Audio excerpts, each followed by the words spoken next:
করি না। আল্লাহ নবী সাল্লাল্লাহু আলাইহি সাল্লাম বলেছেন, কোন মানুষ যদি 1 দিরহাম পরিমাণ যদি সুদ খায়, সব থেকে নিম্ন পর্যায়ের পাপ তার মায়ের সঙ্গে ব্যভিচার করলে যে পাপ হয় ওই পাপ হয়।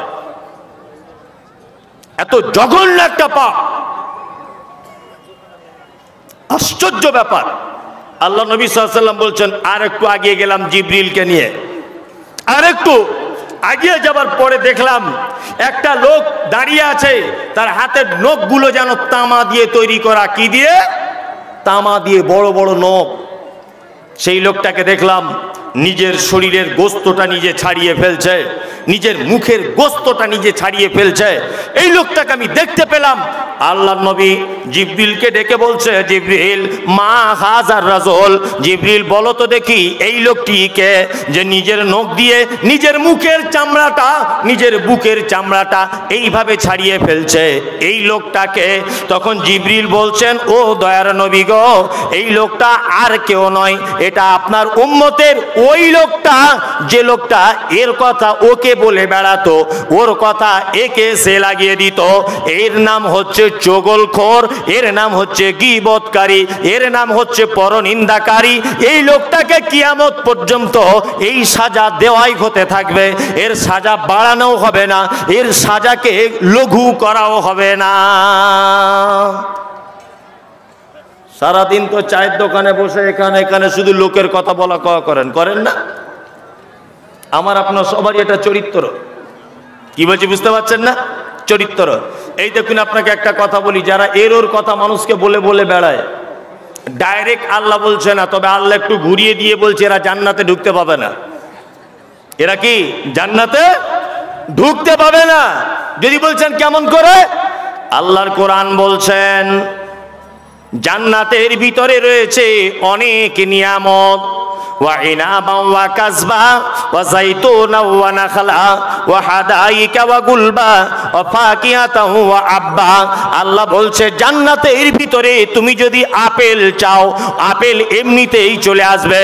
তুমি যদি বেদানা চাও, বেদানা এমনিতেই চলে আসবে। তুমি যদি কলা চাও, কলাটা এমনিতেই চলে আসবে। তুমি যদি আনারস খেতে চাও, আনারসটা এমনিতেই চলে আসবে। তুমি যদি কাঁঠাল খেতে চাও, ওটা এমনিতেই চলে আসবে। এই সবগুলো হলো জান্নাতে আমার নিয়ামত।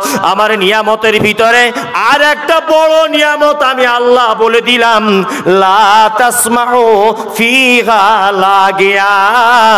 জান্নাতের ভিতরে সব কিছু পাবে, কিন্তু জান্নাতের ভিতরে লা তাসমাউ ফিহা লাগিয়া, কোন আজে বাজে কথা, কোন রকমের গান বাজনা, কোন রকমের বেহুদা শব্দ জান্নাতের ভিতরে পাবে না। মাতাল, তুমি মদ পান করেছো, তওবা করে নাও, তোমার তওবার দরজা খোলা রয়েছে, জান্নাত চলে যাবে। তুমি জেনা করেছো, তওবা করে নাও, তোমাকে ক্ষমা করে দেওয়া হবে। তুমি মদ পান করেছো, ক্ষমা করে দেওয়া হবে। ব্যভিচার করেছো, ক্ষমা করা হবে। হারাম খেয়েছো, ক্ষমা করা হবে। সব লোক ক্ষমা পেয়ে জান্নাতে চলে যাবে। কিন্তু আল্লাহ বলছে লা তাসমাউ ফিহা লাগিয়া, জান্নাতের ভিতরে কোন রকমের বেহুদা কথা, কোন রকমের আজে বাজে কথা, কোন রকমের পরনিন্দা, কোন রকমের পরচর্চা, এইটা থাকবে না। তার মানে বোঝা গেল আল্লাহ জান্নাতের মতো একটা জায়গাকে, এর মতো একজন বদমাইশ লোককে দিয়ে তার ভিতরের এত সুন্দর পরিবেশটাকে আল্লাহ নষ্ট করতে চাইছে না। আল্লাহ একে দিয়ে জান্নাতের পরিবেশ নষ্ট করতে চাইছে না। 11:30 পর্যন্ত আমার টাইম, এটা মসজিদের আদায়ের জলসা। কি বলছি বুঝতে পারছেন? আমি কোরআনের আয়াত একটা একটা করে যদি সূরাটার বলতে লাগি তাহলে এখন অনেক কিছু বলা যাবে, কিন্তু বলা সম্ভব নয়। 11:30 তো হয়ে গেল, 10 মিনিট আছে। যদি এটা আদায়ের জলসা, এই মমতাজুল ইসলাম আমার তরফ থেকে কিছু আমি চেষ্টা করব যে মসজিদে যাতে কিছু হয়। আচ্ছা, একজন মানুষ উঠবেন না। আপনি উঠে যাওয়া মানে আমি ভাববো যে আপনি একটা মসজিদের ইট ভেঙে দিয়ে চলে গেলেন। কেন বলছি? আপনাকে দেখে আর একজন চলে যাবে। আমার আগে যে বক্তা বক্তব্য রাখছিলেন, আচ্ছা বলুন তো, এই বক্তা কি পয়সা দেননি বলে লাঠি নিয়ে মেরেছে আপনাদেরকে? দেননি। আসসালামু আলাইকুম। কেউ যদি খাবার খেতে চান, ডেলিগেট খোলা আছে এবং মাংস ভাত আছে, আপনারা খেয়ে আসতে হবে। এক এক করে আপনারা খেয়ে আসতে হবে। আসসালামু আলাইকুম। জি হ্যাঁ পর্দা, হ্যাঁ মেয়েদের পর্দার ব্যাপারে ওইটাই তো বলবো লাস্টে বলে দিচ্ছি। আচ্ছা ভাই, আপনারা যারা আমরা এখানে বসে আছি নারী পুরুষ সবাই, আমি দুটো আমল বলে দেবো জান্নাতে যাবার আমল, এটা বক্তব্যের বাইরে ধরে নেন। আচ্ছা ইনশাল্লাহ আমরা করতে রাজি? বলুন ইনশাল্লাহ। জান্নাতে যেতে রাজি আছেন কি না? ইনশাল্লাহ। মায়েদের ব্যাপারে 4টে বলবো আর আপনাদের ব্যাপারে একটা বলবো, একটা কথা জান্নাতে যাবার। প্রথম মায়েদেরটা বলে দিই। এই মায়েরা যারা আছেন, আপনারা যদি জান্নাতে যদি যেতে চান, এই 4টা হাদিস মেনে বাড়ি চলে যান, ইনশাআল্লাহ ফুল আজিজ জান্নাত হয়ে যাবে। এক, বিশ্বনবী বললেন আল মারাতু ইজা সাল্লাত খামসাহা ওয়া সামাত শাহরাহা ওয়া আতাআত বালাহা ওয়া আসানাত ফারজাহা ফাতাদখুল মিন আইয়াবিল জান্নাতে সাতুন। বিশ্বনবী বলেছেন একজন নারী যদি 4টে কাজ যদি করে, ভাইরা রে আমার, বোনেরা আমার, ভাইরা যারা আছেন বাড়িতে গিয়ে এই কথাটা পৌঁছে দিবেন আপনার স্ত্রীকে, আপনার বেটিকে। নবীজি বলেছেন 4টে কাজ করতে হবে। কটা কাজ? 4টে। এক, আল মারাতু ইজা সাল্লাত খামসাহা, 5 ওয়াক্ত নামাজ পড়বে। কতদিন পড়বে না? মায়েরা 1 মাসে কেউ নামাজ পড়বে 27 দিন, কেউ পড়বে 25 দিন, কেউ পড়বে 23 দিন, বাকি দিন ওর ছুটি, কাজা করা লাগবে না, রোজা হলে কাজা করে দিবে। অসমাত সাহারাহা, আর 1 মাস রোজা রাখবে। ওয়াতাত বালাহা, 3, মায়েরা বিশেষ করে স্বামীর সেবা করবেন। 4, ও আহসানাত ফারজাহা, লজ্জাস্থানের হেফাজত করবেন, পর্দা করবেন। এখানে পর্দা আছে তো? আছে? একবার শুধু বলুন আছে, যে আপনাকে কি করি তারপরে আমি একবার শুধু বলুন। এটা জলসা হয়েছে আজকে, কমিটির লোককে যে আল্লাহ খুঁজছে, মানে ফেরেশতারা নাম লিখে রেখেছে আর খুব খোঁজা খুঁজছে, কেন ভিড়ে হয়তো পাচ্ছে না, খুঁজে যদি পায় কি যে করবে। রাস্তাতে আমি দেখে এলাম তো, ওই 1 কিলোমিটার দূরে আমি গাড়ি রেখে এসেছি, গাড়িটা ঢোকানোর কোনো ব্যবস্থা নেই, আর আমার এইটুকু আসতেই 9:30 বেজে গেল। কি আশ্চর্য ব্যাপার, জলসা হচ্ছে এগুলো। কমিটির লোক বললে কষ্ট পাবেন, তবে কষ্ট পাওয়ার ব্যাপার না, এগুলো তো আপনারা বয়স্ক মানুষ সব বুঝতে পারছেন, এগুলো একদম ঠিক হয়নি। ছি ছি ছি, মানে বেকার অবস্থা। আমাকে বলছেন সভাপতি সাহেব মনে হয় যে পর্দার ব্যাপারে একটু বলুন। কি বলবো পর্দার ব্যাপারে? ওইদিকে দুনিয়ার দোকান খুলে রেখে যদি পর্দার ওয়াজ করি, কেউ শুনবে? কেউ শুনবে না। পর্দা ইম্পর্টেন্ট একটি বিষয়, মারাত্মক ইম্পর্টেন্ট বিষয়, যা আমাদের প্রত্যেক মুসলিম নর নারীর জন্য কি ফরজ। যদি বলছেন নরর জন্য, পুরুষদের জন্য পর্দা, হ্যাঁ পুরুষদের জন্য পর্দা। পুরুষ বলে লাল সাহেব নয় তো। ইসলামে কিছু কিছু জিনিস হারাম আছে, নিষিদ্ধ। কেরালায় কাজ করতো, বাড়ি এসেছে, কিছু টাকা হয়েছে, আগে আন্ডার প্যান্ট পরে ঘুরতো, কেউ চিনতো না কোকে। তা বাড়ি এসেছে, দামি একটা সোনার চেন গলায় লাগিয়ে একদম বুকের ছাতিটা বার করে এরকম এরকম করে রাস্তায় হাঁটছে, মানে কি ছেনু আর কি হুনু, বুঝলেন না? আগে কেউ চিনতো না ওকে, খালি গায়ে ঘুরছে। এই রাস্তায় একটা ভালো মেয়ে দেখলে তোমার মনটা কেমন হয়? কেমন হয়? ঠিক তোমাকেও ভালো চেহারাটা দেখলে একটা মেয়ের অবস্থা তেমন হয়। ওই জন্য পুরুষ মানুষও খালি গায়ে ঘুরতে কে পাবে না। পর্দা আমাদের মেয়েরা করে বর্তমানে, তবে গ্রামের একটা মানুষকে দেখলে পর্দা করে, আর কাউকে দেখে করে না। যদি বলছেন কেমন করে, এই দেখুন আপনাকে একটা গল্প বলি, তাহলে হেসে মরে যাবেন আপনি। একটা নানি তার নাতনিকে, নাতনি বুঝেন তো, তার নাতনিকে নিয়ে পুকুরে জামা কাপড় কাচতে গেছে, পুকুরে। তার নানি বলছে যে আমি পুকুরের ঘাটে তো জামা কাপড় কাচবো, তুই পাড়ে দাঁড়া, লোকজন এলে আমাকে বলবি। তা ভালো, ওর নানি জামা কাপড় কাচছে, গায়ে জামা কাপড় একটু খোলা ঢালাই আছে। তা ওর নাতনি তখন উপর থেকে বলছে, নানি লোক আসছে গো। তার নানি তাড়াতাড়ি কাপড় টাপড় সাপটিয়ে ঘাটের দিকে উঠে লুকিয়ে দেখছে, বলছে এটা তো আমাদের ফটিক মাছওয়ালা রে। তো আমাদের ফটিক ভাই, ভাই মাছ নিয়ে এসছো? বলছে হ্যাঁ। তা ভালো, ওর নানি আবার কাপড় কাচছে, কাপড় কাচতে কাচতে ওর নাতি, লোক আসছে গো নানি। তো নানি আবার মুখটা তুলে বলছে ঘোড়ার ডিম, বারবার আজে বাজে, এ তো সবজিওয়ালা রে, আনারুল ভাই এসছে। বুঝছি তাই?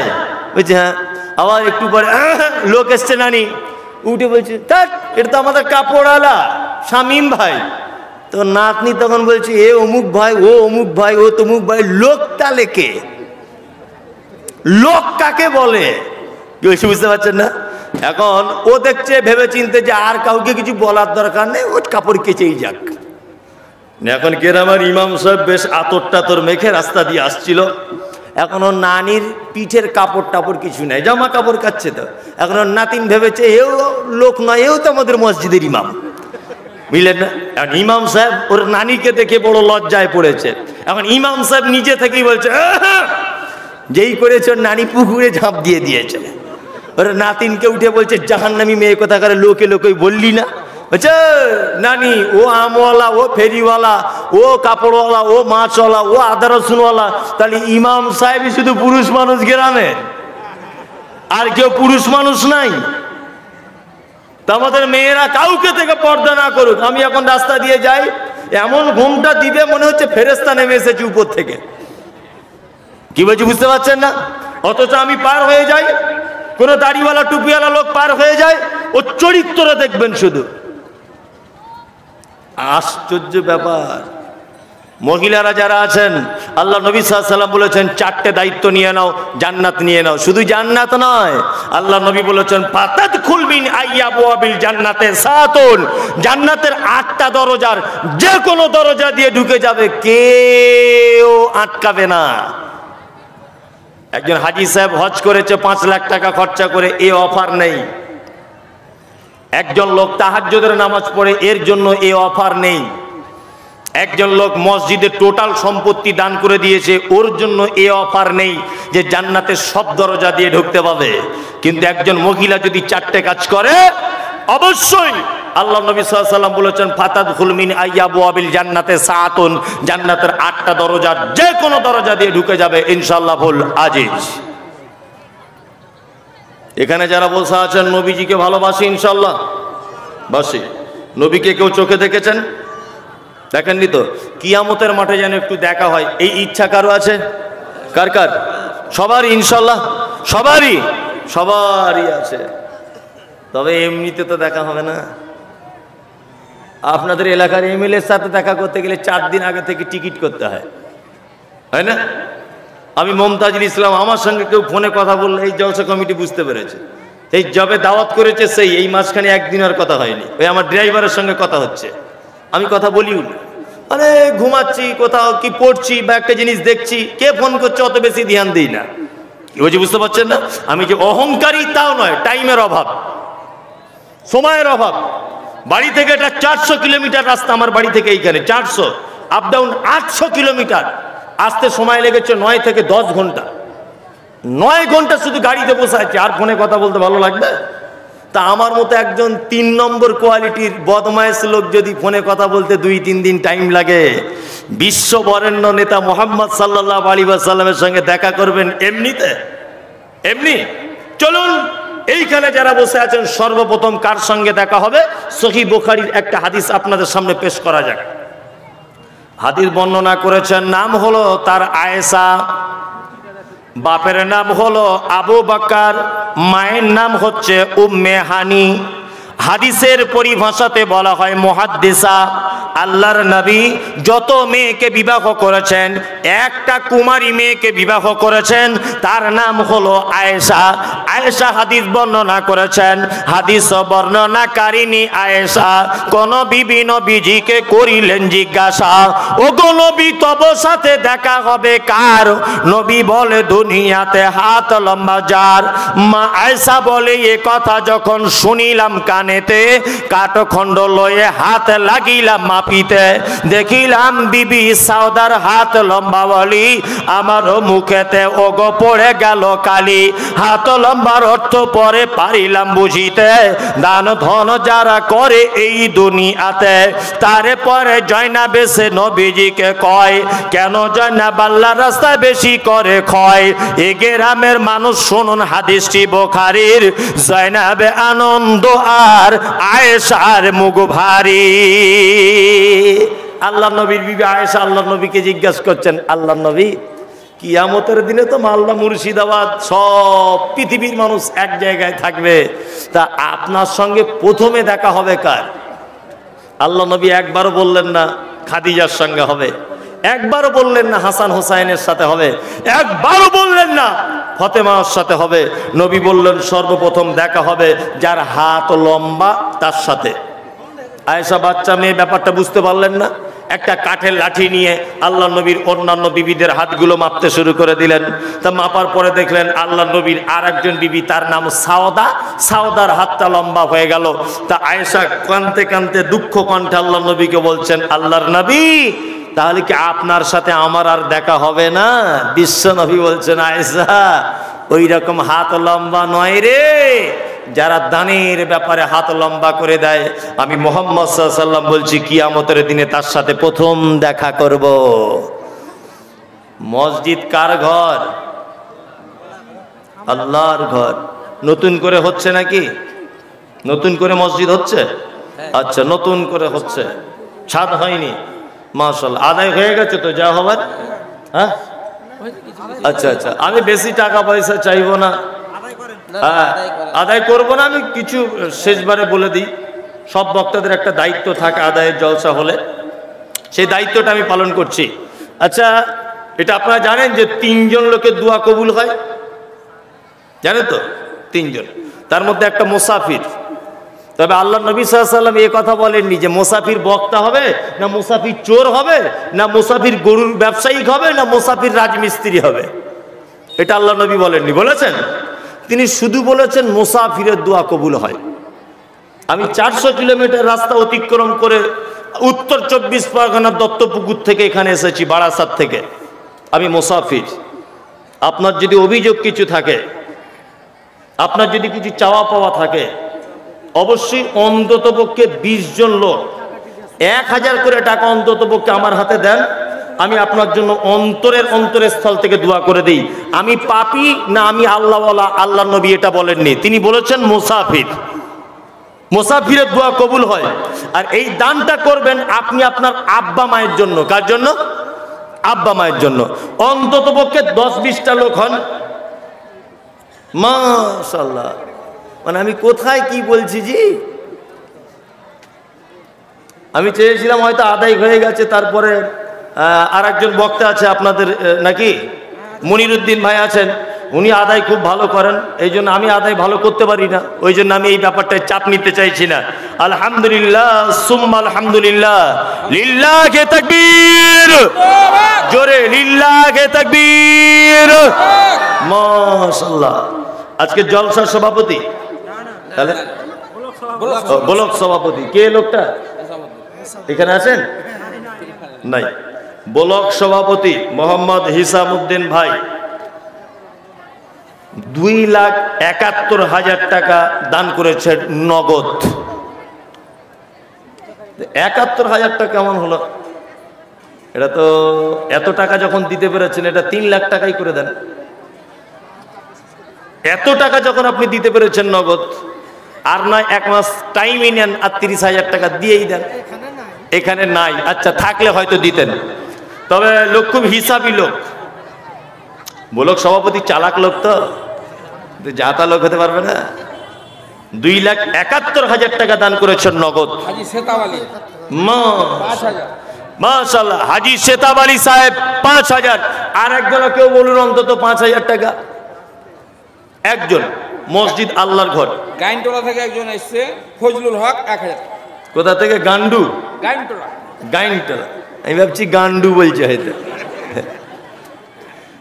কিছুদিন আগে এক জায়গায় আদায়ের জন্য বলেছি, তো একটা বাচ্চা ছেলে এসে বলছে বেঈমানে 2,000 টাকা। যে বেঈমানে আবার কি রে? মানে বেনামি বলতে পারছে না বাচ্চা। বেনামি 40,000। মাশাআল্লাহ, নারে তাকবীর। বেনামিতে কে আছে? এই লোকটাকে এখানেই আছে নাকি? কি নাম? আলিম কি নাম? কত দিলা? থেকে এসছে তুমি অন্য জায়গায় বেনামিতে একজন 40,000 টাকা। মাশাআল্লাহ, আমি ভাবছিলাম হয়তো আদায় হয়ে গেছে, ওই জন্য আমি 1000 বলছিলাম, কিন্তু আমি তো জানি না যে পুকুরে বড় মাছ আছে। আমি ছোট জাল লাগাচ্ছিলাম, তাহলে জাল আমার ছিঁড়ে চলে যেত তাহলে। আলহামদুলিল্লাহ, শুক্রিয়া। একজন ব্লক সভাপতি সাহেব দিলেন 2,71,000, একজন হাজি সাহেব দিলেন 5,000, আর একজন দিলেন বেনামিতে 40,000। তাহলে 2 লাখ, এইদিকে 30, 3,11,000 টাকা হলো নাকি? 3,11,000 অন্তত পক্ষে আমি 3.5 লাখ টাকা অন্তত পক্ষে করি। হবিবুর রহমান 500 টাকা পাঠান। কোথা থেকে? মতিগঞ্জ। ওখান থেকে পাঠিয়েছেন হবিবুর রহমান 500 টাকা। মাশাআল্লাহ, দেখুন ভাই, চালাকি করিয়েন না, দিবেন তো একটু তাড়াতাড়ি করে দিয়ে দেন। কি বলছি বুঝতে পারছেন না? চালাকি করিয়েন না। একটা কথা বলবো তাহলে মাঝখানে বলিয়ে দিই, তাহলে দেখি আপনারা ঘুমিয়ে আছেন কিনা, খুব মন দিয়ে শুনবেন। কিন্তু একটা লোকের পাতলা পায়খানা হচ্ছে, বুঝলেন? মানে এত হচ্ছে যে দরজা খুলে রেখেছে অটোমেটিক, পাতলা পায়খানা। লোকটা ডাক্তারখানাতে গেছে, 1 মিনিট, লোকটা ডাক্তারখানাতে গেছে। তা ডাক্তারখানাতে যাওয়ার পরে ডাক্তার প্রেসক্রিপশন লিখে দিয়েছে, বড় ডাক্তার, 300-400 টাকা ফি। মন দিয়ে শুনবেন। এখন ওর স্ত্রী বলছে, হাগো ডাক্তার কি বললো? বলছে ঘোড়ার ডিম 500 টাকা নিয়ে নিল, দেখ না কাগজে কি লিখে দিয়েছে, কিছুই পড়তে পারছি না। ওর স্ত্রী তখন বলছে, ফটিকদের ফার্মেসি একবার যাও, গিয়ে দেখিয়ে এসো। তো ফটিকদের ফার্মেসি গেছে, ফার্মেসিওয়ালা দেখে বলছে পেচ্ছাপ আর পায়খানা পরীক্ষা করতে বলেছে। চাচা বুড়ো মানুষ, হেঁটে হেঁটে গেছে, গরিব মানুষ, ও ফিরে চলে এসেছে বাড়িতে। ওর স্ত্রী বলছে, হাগো ডাক্তার ফটিক কি বললো? বলছে পেচ্ছাপ আর পায়খানা পরীক্ষা করতে বলেছে। ওর স্ত্রী তখন বলছে বেড়ে যায়, বৃদ্ধি পায়। আল্লাহু আকবার। আরে মানুষ কোরআন পড়লে সত্যি কি ইমান বাড়ে? বাড়ে, ইমান বাড়ে। আমাদের মসজিদের ইমাম সাহেব নাই, তাই ইমাম সাহেব যখন খোঁজা হচ্ছে, ইমাম সাহেবটা একটু ভালো কোরআন মাজিদ পড়তে পারে কি না এটা দেখার দরকার নাই, বলছে বেতন কত কম লিবে সেরকম ইমাম দেখো। কত কম বেতন লিবে? যদি 2400-তে হয়, ও 2500-তে আর যাবে না। অথচ একজনা কোরআন মাজিদ খুব ভালো তেলাওয়াত করতে পারে, খুব ভালো, তাকে লিবে না। কি বলছি বুঝতে পারছেন না? তাকে লিবে না। তারাবি পড়ায়, আমি তো দেখি সব সোশ্যাল মিডিয়াতে। আমরাও যে একেবারে বোকা লোক তা নয়, সব দেখি, সব কিছু, সারা পৃথিবীর খবর আছে এইটুকু জায়গাতে। কোন সিনেমা কখন বার হচ্ছে, কোন নায়ক কোন নায়িকার সাথে সিনেমা করছে, বক্তা মানে আমার সব রকমের জ্ঞান রাখতে হবে। কোন হাদিস কোথা থেকে এসেছে, কোরআনের আয়াত কি বলছে, হাদিস কি বলছে, কোন পীর সাহেব কি বলছে, কোথায় কবে কি ঘটেছে, এইটার ভিতরে সব কিছু ভরা আছে। ইনশাল্লাহ সব জ্ঞান রাখতে হবে আমাকে। কি বলছি বুঝতে পারছেন না? রমজান মাসে মসজিদে তারাবি হচ্ছে, খুব সুন্দর করে তেলাওয়াত করছে, আলহামদুলিল্লাহি রাব্বিল আলামিন আর রহমানির রহিম, তেলাওয়াত চলছে। কঠিন, মানে খুব কোকিল কণ্ঠী তেলাওয়াত। তারাবি নামাজ শেষ করতে টাইম লেগেছে মোটামুটি 1 ঘন্টা 20 মিনিট। তার নামাজ পড়ে এসেই কমিটির সঙ্গে ঝামেলা পাবলিকের। বলছে ইমাম হটাবি কিনা বল। বলছে কেন? বলছে তারাবি পড়তে সালে এত টাইম লাগে নাকি? হ্যাঁ, সারাদিন কাজবাজ করি, এই ইমাম পাল্টাও। ইমাম কমিটি পাবলিকের চাপে ইমাম পাল্টে দিয়েছে। কি বলছি বুঝতে পারছেন? দ্বিতীয় আর একটা ইমাম এসেছে, দ্বিতীয় আর একটা ইমাম এসে গ্রামের একটা বয়স্ক লোককে জিজ্ঞেস করছে, হাগো চাচা আগের ইমাম সাহেবটা চলে গেল কেন? বলছে ও কোরআন খুব সুন্দর করে পড়তো, টান দিয়ে দিয়ে তো ওই জন্য দেরি হয়ে যেত বলে লোক পছন্দ করতো না। ভালো করে বুঝবেন। তাহলে এ দেখছে সমস্যা কিছুই নয়, কোরআনটা একটু তাড়াতাড়ি পড়া, এটাই হচ্ছে মেন ব্যাপার, তাই তো? আর টাইমটা কমিয়ে আনা। এ প্রথম দিনই 35 মিনিটে টোটালে সব শেষ। মুসল্লি তখন বাইরে এসে বলছে এই হচ্ছে শালা বাপের বেটা, মৌলভী সাহেব এতদিন দেখেছি, এর মতো দেখিনি। বলছে কি বলছে না? হ্যাঁ বলুন তো, উত্তম কে করেছে, আগেরটা না এ? আগেরটা। আমরা কাকে উত্তম বলি? কাকে উত্তম বলি? দ্বিতীয়টা। আল্লাহ কি বলছেন? আয়াতুহু যাদাতুহুম ঈমানা। মোমেন তো তারাই, আহা যাদের সামনে কোরআন তেলাওয়াত করা হলে তাদের ঈমান বেড়ে যাবে। সত্যি যে ঈমান বাড়ে জ্বলন্ত প্রমাণ। এই যে এখানে একটা ছেলে ছিল, কই এই মঞ্জুর, বাড়ি চলে গেল। আমরা দুজন এবার ওমরা করতে গিয়েছিলাম। আপনাদের দিনাজপুরের একটা লোক, দিনাজপুরের, এটা তো মালদা, দিনাজপুরের একটা লোক একেবারে নিরক্ষর, নাম লিখতে পারে না, কিছুই বুঝে না দুনিয়ার সম্পর্কে, একেবারে নিরক্ষর লোক। আমার সঙ্গে গিয়েছিল ওমরাতে। মানে আমি যখনই গেছি তখনই 20-30 জন 40 জন করে লোক নিয়ে গেছি। আবার রমজানের ঈদের 15 দিন পরে যাব। এই যে ভাইরা সব বলছে আপনার সঙ্গে যাবো, চলুন সবাই মিলে যাবো একসাথে, কোনো সমস্যা নেই। তা লোকটাকে নিয়ে গেছি। কাবা শরীফের ইমাম আল্লাহু আকবার কোরআন তেলাওয়াত করছেন। ইয়াউমা তারাউনাহা তাযগালু কুল্লু মুরজিআতিন আম্মা আরজাআত ওয়া তাযাউ কুল্লু যাতি হামলিন হামলাহা ওয়া তারান নাসা সুকারা ওয়া মা হুম বিসুকারা ওয়ালাকিন্না আযাবাল্লাহি শাদীদ। বাংলা মানে কি? বাংলা মানে আল্লাহ বলছেন কিয়ামতের দিন এত ভয়াবহতা হবে যেদিন গর্ভবতী মা তার বাচ্চা নিচের দিক দিয়ে পড়ে যাবে, বুঝতে পারবে না। আল্লাহু আকবার। একজন দুগ্ধ দানকারিনী মা তার বাচ্চাকে দুধ পান করাতে ভুলে যাবে। মানুষগুলোকে দেখতে পাওয়া যাবে সব যেন মাতাল। আল্লাহ তারপরে আবার বলছেন ওমা হুম বিসুকারা, একজনাও কেউ মদ পান করেনি, ওয়ালাকিন্না আযাবাল্লাহি শাদীদ, শুধু আমার কঠিন আযাবের ভয়ে মানুষকে সব মাতালের মতো ঘুরতে দেখা যাবে কিয়ামতের মাঠে। সুবহানাল্লাহ। এই কিয়ামত। আব্দুর রহমান আস-সুদাইস তিনি যখন তেলাওয়াত করছেন, উনি আরবি দেশের মানুষ, হাউ হাউ করে কাঁদছেন। আমি মুমতাজুল ইসলাম সামান্য একটু বুঝতে পারছি যে আল্লাহ এটা বলতে চাইছে, আমার চোখ দিয়ে অঝরে পানি ঝরেই যাচ্ছে। ফজরের নামাজ আর এশার নামাজ আব্দুর রহমান আস-সুদাইস সাহেব তিনি পড়াতেন। ইমাম, 1 নম্বর ইমাম উনি মক্কার কাবা ঘরের। আমার পাশে দাঁড়িয়ে থাকতেন ওই চাচা দিনাজপুরের, ওনাকেও দেখতাম ডুকরে ডুকরে খুব জোরে জোরে কাঁদতেন। জিজ্ঞাসা করে বলতাম নামাজে পড়ে, চাচা আমি আরবি জানি বলে আমি না হয় মন ভরে গেল, আমি কেঁদে দিলাম, তুমি কেন কাঁদলে? চাচা তখন বলছে, সত্যি মাওলানা সাহেব, আমাদের এলাকাতেও নামাজ পড়েছি, কোরআন পড়লে যে অন্তর গলে যায়, আজকে আমার কাবাতে এসে তার জ্বলন্ত প্রমাণ হলো। অশিক্ষিত লোক, কোরআন পড়তে জানে না, কোরআনের মানে বোঝে না, সুললিত কণ্ঠে তেলাওয়াত শুনলে তার ঈমান গলে, মন গলে, চোখ দিয়ে পানি ঝরে ঝরে জামা ভিজে যাচ্ছে। আল্লাহর কসম করে বলছে, এটা আমার নিজের চোখে দেখা, নিজের চোখে দেখা। 1 লাখ টাকা খরচা করে আপনি একবার যদি উমরাটা অন্তত পক্ষে করে আসেন, 1 লাখ টাকা। আমার সাথে চলুন, রমজানের পরে আমি যাব ইনশাল্লাহ। চলুন, 1 রেকাত নামাজ পড়বেন, মনে হবে 5 লাখ টাকা শোধ হয়ে গেল। আব্দুর রহমান আস-সুদাইস এমন তেলাওয়াত করছেন, আল্লাহু আকবার, মনে হচ্ছে যেন কোরআন অবতীর্ণ হচ্ছে। এত সুন্দর তেলাওয়াত।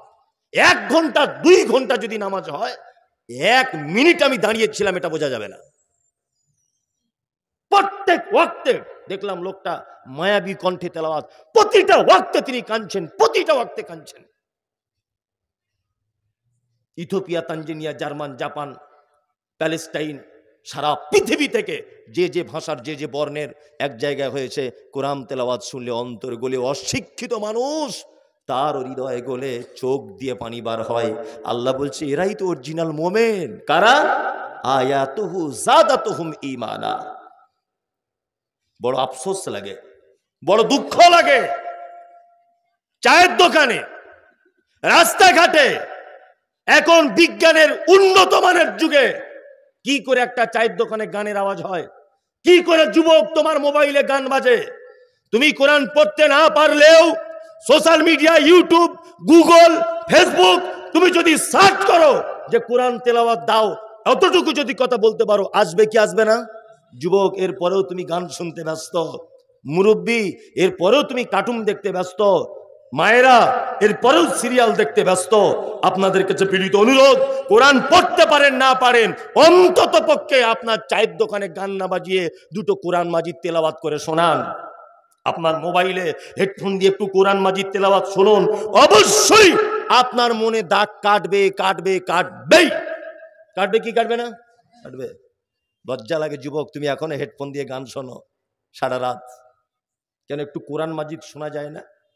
আল্লাহ বলছেন আয়াতুহু যাদাতুহুম ঈমানা ওয়া আলা রাব্বিহিম ইয়াতাওয়াক্কালুন। আল্লাহ বলে মোমেন শোন, তোর দ্বিতীয় নম্বরের গুণ হলো তোর সামনে যখন কোরআনের আয়াত যখন বর্ণনা করা হবে, আল্লাহ বলছে তোর অন্তর গলে যাবে, গলে গিয়ে তোর ঈমানটা যেন বেড়ে যাবে। এটা মোমেনের দ্বিতীয় নম্বরের গুণ। আয়াত বলতে নিদর্শনাবলী বোঝায়। আয়াত মানে কি? নিদর্শনাবলী। আল্লাহর যে কত নিদর্শনাবলী পৃথিবীতে আছে শেষ করা যাবে গুণে? যাবে। দুটো একটা নিদর্শনাবলী। আপনারা রাগ করছেন, ছেড়ে দিব নাকি?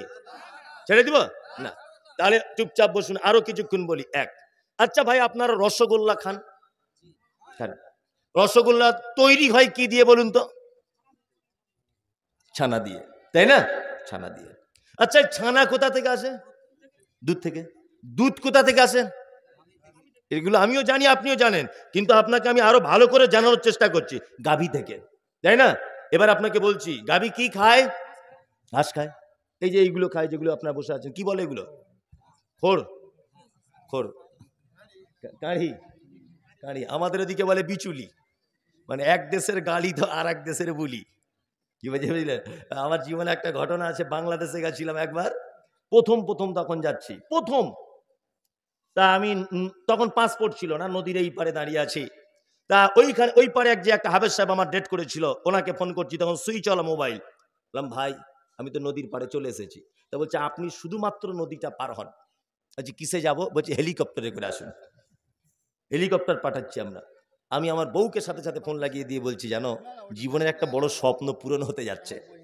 প্লেন বহুবার চেপেছি, আল্লাহ দিয়েছে, ওমরায় গেছি, তারপরে দিল্লি, বোম্বাই, গুজরাট, প্লেনে সবসময় যাতায়াত করছি।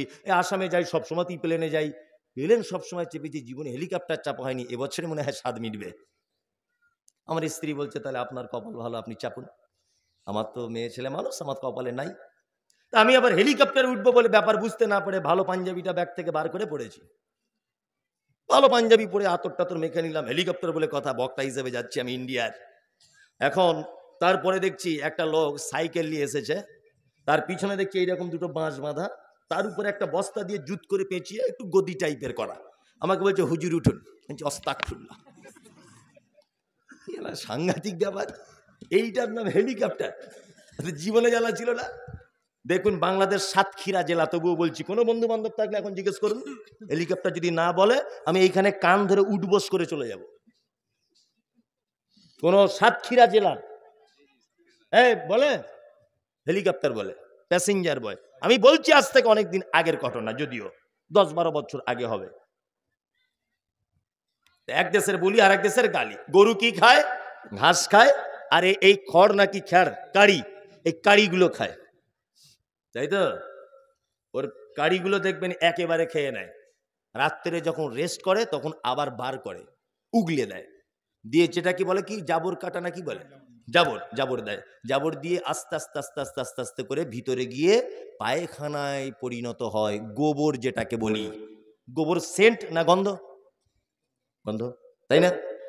তাহলে একটা গরুর দেহের ভিতরে আছে রক্ত, মাংস, তার পেটের এক প্রান্তে আছে পানি, আর একদিকে আছে পেচ্ছাপ, আর একদিকে আছে গোবর। আল্লাহ সুবহানাহু ওয়া তাআলা বলছেন, বান্দা তুমি যখন বাঁটে হাত দিয়ে টানো, তোমার খাওয়ার জন্য উপযুক্ত দুধ আমি সুবহানাহু ওয়া তাআলা তোমার জন্য গেলাসের মাধ্যমে তোমার মুখে তুলে দিই। আল্লাহু আকবার। কোনদিন আপনি ভেবেছেন এটা? কোনদিন এক ফোঁটা দুধ আপনি পান করার সময় গোবরের গন্ধ পেয়েছেন? পেয়েছেন? কে এর কারিশমা কার? জোরে বলুন কার? আল্লাহর। আল্লাহ বলছে আয়াতুহু, আরে মোমেন তো তারাই যারা আমার এই রকম নিদর্শনাবলীগুলো দেখবে, তাদের ঈমান সঙ্গে সঙ্গে বেড়ে যাবে। মাঠে যান তো, চাষি মানুষ আপনারা, অনেক চাষি আছেন, মাঠে যান। মাঠে যান না? মাঠে যান। মাঠে যাবার পরে ঠিক বিকালের টাইমে যাবেন। আমি প্রতিদিন এখন লাইভে আসি, প্রতিদিন 4টে থেকে 4:30। আমার একটা পেজ খোলা আছে, মমতাজুল ইসলাম অফিসিয়াল, ফেসবুকে প্রতিদিন লাইভে থাকি, আজকেও ছিলাম। তা ওই লাইভ করতে করতে দেখতে পাই আকাশে দেখবেন 5টার দিকে পাখিগুলো পেট ভর্তি করে এরকম ডানা মেলতে মেলতে নিজের বাসাতে রিটার্ন যায় রাতে থাকার জন্য। কিছু বক পাখিকে দেখতে পাওয়া যায়, বা বগের মতো দেখতে, আমি তো সবার নাম জানি না, এইরকম ডানা 2-4 বার মেলতে মেলতে এরকম স্থির করে দেয়, দিয়ে দেখবেন এইভাবে হেলতে দুলতে যায়। দেখেছেন? 2-4 মিনিট ডানা মেলে না, 2-4 বার মেলার এরকম করার পরে স্থির করে নেয়, নাই না? আল্লাহ বলেন আওয়ালাম ইয়ারাও ইলা তাইরি ফাওকাহুম সাফাতিন ওয়া ইয়াকবিজনা মা ইমসিকুহুন্না ইল্লার রহমান ইন্নাহু বিকুল্লি শাইইন বাসীর। আল্লাহ বলছে বান্দা আমাকে খুঁজে পাচ্ছ না? পক্ষীকুলের দিকে দেখো, ফাঁকা আসমানে তাকাও, পক্ষীকুলের দিকে দেখো, তারা যখন ডানা হিলাতে হিলাতে স্থির করে দেয়, পৃথিবীর কে আছে যে তাকে ওই স্থির অবস্থাতে মহাশূন্যতে ভাসিয়ে রাখবে? কে আছে? আল্লাহ বলছেন কে? আমি, ইল্লার রহমান, আমার পক্ষেই সম্ভব। সুবহানাল্লাহ। কোন মানুষের পক্ষে সম্ভব? সম্ভব বলুন? সম্ভব না। আল্লাহ একটা সামান্য পাখির কথা পবিত্র আল কোরআনে নোট করে দিয়েছেন। সুবহানাল্লাহ। কত যে নিদর্শনাবলী পৃথিবীতে রয়েছে, অবাক লাগবে যেগুলো দেখলে, অবাক, আপনি বিশ্ব অভিভূত হবেন। কি আশ্চর্য ব্যাপার! আল্লাহ বলছেন আয়াতুহু, বান্দা আমাকে চিনতে পারছো না? তোমার ঈমান বাড়ছে না? তুমি ঈমানদার হতে পারছো না? পৃথিবীতে এরকম নিদর্শনাবলীগুলো দেখো, আর কি করো? আর আমাকে চিনতে পেরে যাও। 3, আমাদের কোন এক জায়গাতে নদী একটা দেখতে পাওয়া যায়, নদী, তাই না? একটা নদী দেখতে পাওয়া যায়, তার পানি 2 রকমের কালার, একটা নীল টাইপের আর একটা সাদা টাইপের, তাই না? সাদার সঙ্গে নীলের কোনো রকমের যোগাযোগ নাই, মিল নাই। আল্লাহ তাআলা বলছেন মারাজাল বাহরাইনি আলতাকিয়ান বাইনাহুমা বারযাকুল লা ইয়াবগিয়ান। পৃথিবীতে এমন একটা নদী আমি তৈরি করেছি যার 2 দিকের পানি 2 রকমের, একদিকে নীল আর একদিকে সাদা, মাঝখানে কোনো রকমের পার্টিশন ছাড়াই কেউ কারোর সঙ্গে মিলে যায় না। এটা কার পক্ষে সম্ভব? আল্লাহ। আল্লাহ বলছেন ঈমানওয়ালা আয়াতুহু, আমার নিদর্শনাবলী দেখবে, আর কি করবে? তোমার ঈমান বাড়বে। ওয়া আলা রাব্বিহিম ইয়াতাওয়াক্কালুন। 3 নম্বরে আল্লাহ তাআলা বলছেন মুমিনের গুণ কি? ইয়াতাওয়াক্কালুন। মুমিন সর্বদাতে ভরসা করবে কার উপরে? আল্লাহ, আল্লাহ, আল্লাহ। আল্লাহ ছাড়া কার উপরে ভরসা করবে? করবে না। এই দেখুন, এবার আপনার দুটো একটা চরিত্রের কথা বলি আর আমার চরিত্রের কথা। আপনার বেটিটার খুব দেখতে সুন্দরী, নাসিমা নাম, খুব সুন্দরী। তা ঘটক সাহেব বলে তো, যারা ছেলে মেয়ে দেখাশুনো করে বিয়ে দেয়, কি বলে? ঘটক বলে তো। ঘটক সাহেব এসেছে, এসে বলছে সেলিম ভাই আপনার মেয়ে তো আলহামদুলিল্লাহ খুব সুন্দরী। সেলিম ভাই তখন বলছে আরে ভাই সুন্দরী হবে না, তোমার ভাবিও যে খুব সুন্দরী, ওরই মতো হয়েছে। আমার কি কম চেহারা? তা আমাদের মতোই হয়েছে আমাদের বেটি। আচ্ছা বলুন যে এই যে কথাটা বললেন উনি, কথাটা অন্যায় বললেন না ঠিক বললেন? অন্যায়, অন্যায়। সুস্থ সবল সুন্দরী নারীর পেট থেকেও বিকলাঙ্গ শিশুর জন্ম হতে পারে কি পারে না? পারে। ওনার এইটা বলা উচিত ছিল আল্লাহ সুন্দরী করেছে তাই হয়েছে। আপনার গাছের আমটা হিমসাগর আম, আলহামদুলিল্লাহ খুব মিঠা, খুব মিঠা, খুব মিষ্টি। আপনাকে যখন জিজ্ঞাসা করছি আলহামদুলিল্লাহ আপনার গাছের আম খেলাম চাচা খুব মিষ্টি, আপনি কি বলছেন? আপনি বলছেন আরে মিষ্টি হবে না। এই যে আমের যে কলমটা বা চারাটা এনেছি এটা উত্তর 24 পরগনার হিমসাগর আম বিখ্যাত, ওইখান থেকে নিয়ে এসেছি। আর পরিচর্যা কি কম করি নাকি? টাইমে টাইমে স্প্রে করেছি, গোড়াতে ইউরিয়া দিয়েছি, সার দিয়েছি, এই কারণে মিষ্টি হয়েছে। আরে কি আর জাতা লোকের আম গাছের আম নাকি? এটা আমার গাছের আম, মিষ্টি তো হবেই। এ কথা আমরা বলি কি বলি না? বলি, বলি। নামাজে কি বলে এসেছি এই মাত্র? আলহামদুলিল্লাহি রাব্বিল আলামিন। যাবতীয় প্রশংসা কার? আল্লাহর। আপনি এখন আমের ব্যাপারে প্রশংসা করলেন কার? কার? তাহলে আলহামদুর সঙ্গে নিজেকে মুনাফিকি পরিচয় হলো না? কথা বলুন, হলো। কথা খুব হিসাব করে বলবেন। খাইরিহি অশাররিহি মিনাল্লাহি তাআলা। ভালো মন্দ যা কিছু হয় কার পক্ষ থেকে হয়? কার পক্ষ থেকে? আল্লাহর পক্ষ থেকে হয়। আল্লাহ বলছে মোমেন তো তারা ইয়াতাওয়াক্কালুন, সর্বক্ষেত্রে মোমেন আমার উপরে ভরসা করে। কার উপরে? আল্লাহর উপরে। মোমেনদের আর একটা গুণ কি? আল্লাহ 4 নম্বরে গুণ বলছেন আল্লাযীনা ইউকিমুনাস সালাত। মোমেন নামাজ পড়ে, সালাত আদায় করে। এই 5 ওয়াক্ত সালাত আদায় করেন তো? ওই কারা কারা পড়েন 5 ওয়াক্ত দেখি? আমি একটা কথা বলবো দেখি। অনেকজনা তুলতে পারছে না, দেখছি তাহলে কঠিন বিপদ করে দিল। এতক্ষণ যা ছিলাম বেশ ভালোই ছিলাম, এই নামাজ পড়ার কথা কেন বলছে? মনে মনে হচ্ছে না গোলাম হোসেন নামাজ ছাড়া কোনো উপায় নেই। কোনো অপশন নেই জান্নাতে যাওয়ার, আছে নেই, কোনো অপশন নেই। সত্যি আমি মাঝে সাঝে বইপত্র পড়ি না, তখন মাথায় ঘুরে যায়, পুরো পুরো ঘুরে যায়। আব্দুল হামিদ আল মাদানি, ওই বর্ধমানে বাড়ি, উনি একটা জানাজা দর্পণ বলে বই লিখেছেন, জানাজা দর্পণ। সম্ভবত আমার গাড়িতে বইটা রাখা আছে, পড়ার জন্য আমি কিনেছি, বিক্রির জন্য নয়।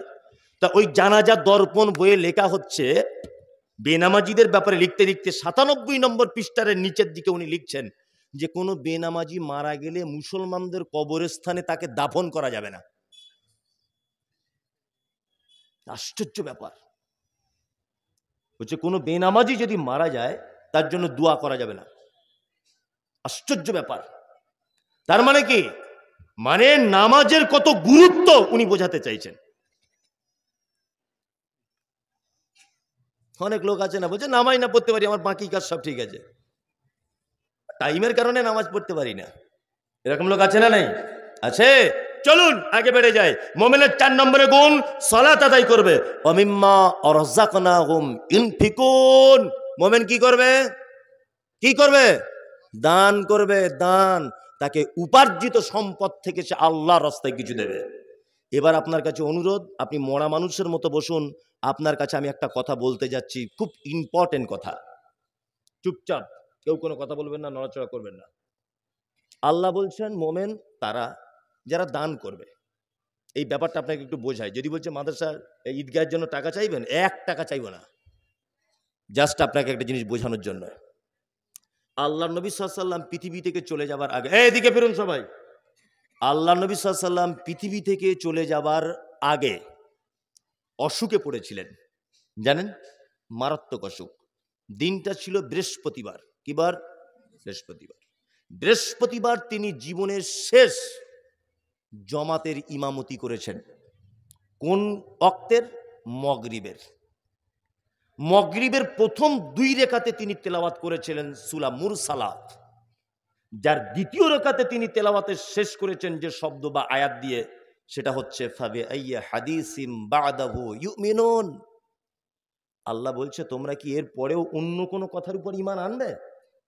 নবী যেন উম্মতের জন্য এটা বলতে চাইছেন যে আমার পরেও তোমরা কি কোনো কথার উপর ঈমান আনবে?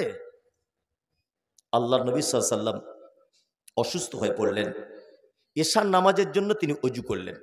একবার ওযু করলেন, অজ্ঞান হয়ে গেলেন। আর একবার ওযু করলেন, অজ্ঞান হয়ে গেলেন। আরো একবার ওযু করলেন, অজ্ঞান হয়ে গেলেন। মসজিদে নববীতে ঢুকতে পারছেন না। আল্লাহু আকবার। হযরতে আবু বকরকে ইমামতি করার অনুমতি দেওয়া হলো। হযরতে আবু বকর সিদ্দিক রাদিয়াল্লাহু তাআলা আনহু ইমামতির জায়গায় যেতে চাইছেন না। তখন তো আল্লাহ রসুল বেঁচে আছেন, কি করে যাবেন? বাধ্য হয়ে তিনি ইমামতি করতে চলে গেলেন। পৃথিবীতে একজন মহামানুষ তিনি ছিলেন, আল্লাহর নবী সাল্লাল্লাহু আলাইহি ওয়াসাল্লাম বেঁচে থাকা অবস্থায় 17 রাকাতের ইমামতি করেছেন। তিনি হচ্ছেন কে? 17 ওয়াক্তের ইমামতি করেছেন। তিনি কে? আবু বকর সিদ্দিক রাদিয়াল্লাহু তাআলা আনহু। আবু বকর ইমামতি করছেন বলে আম্মাজান আয়েশা ব্যাপারটা ভালো বুঝছেন না। তিনি একটা আপত্তি করলেন, কারণ আয়েশা রাদিয়াল্লাহু তাআলা আনহার আব্বা আবু বকর, আর আল্লাহ রসুল শেষ জামানাতে শেষ দিনগুলোতে আয়েশার হুজরাতে ছিলেন। এখন অন্যান্য বিবিরা যদি আপত্তি করে যে আয়েশার হুজরাতে আল্লাহর নবী আছে বলে মনে হয় আয়েশার আব্বাকে ইমামতি করতে দিচ্ছে, এরকম একটা ব্যাপার। আয়েশা আপত্তি যখন করলেন, আল্লাহ নবী সাল্লাল্লাহু আলাইহি ওয়াসাল্লাম আয়েশাকে বললেন, আয়েশা কখনোই নয়, তোমার আব্বা আবু বকর ইমামতি করবে। শনিবার আল্লাহ রাসূল সাল্লাল্লাহু আলাইহি ওয়াসাল্লাম একটু সুস্থতা বোধ করলেন, অসুখটা একটু কমলো। আল্লাহ রাসূল অসুখ কমার সাথে সাথেই বলছেন, আয়েশা 2 জন সাহাবীকে বলো আমি তাদের কাঁধে হাত দিয়ে একটু মসজিদে নববীর ভিতরে যাব। আল্লাহ রাসূল 2 জন সাহাবীর কাঁধে হাত দিয়ে মসজিদের ভিতরে যাওয়ার চেষ্টা করছেন। আবু বকর ইমামতি করছিলেন জোহরের। ব্যাপারটা বুঝতে পেরে পিছনে আসার তিনি একটা কৌশল অবলম্বন করলেন যে আল্লাহর নবী যখন চলে আসছেন আমাকে পিছনে চলে আসতে হবে। আবু বকর আসতে চাইলেন, আল্লাহ নবী ইশারা করে বললেন, আবু বকর না, ওখানেই তুমি দাঁড়াও।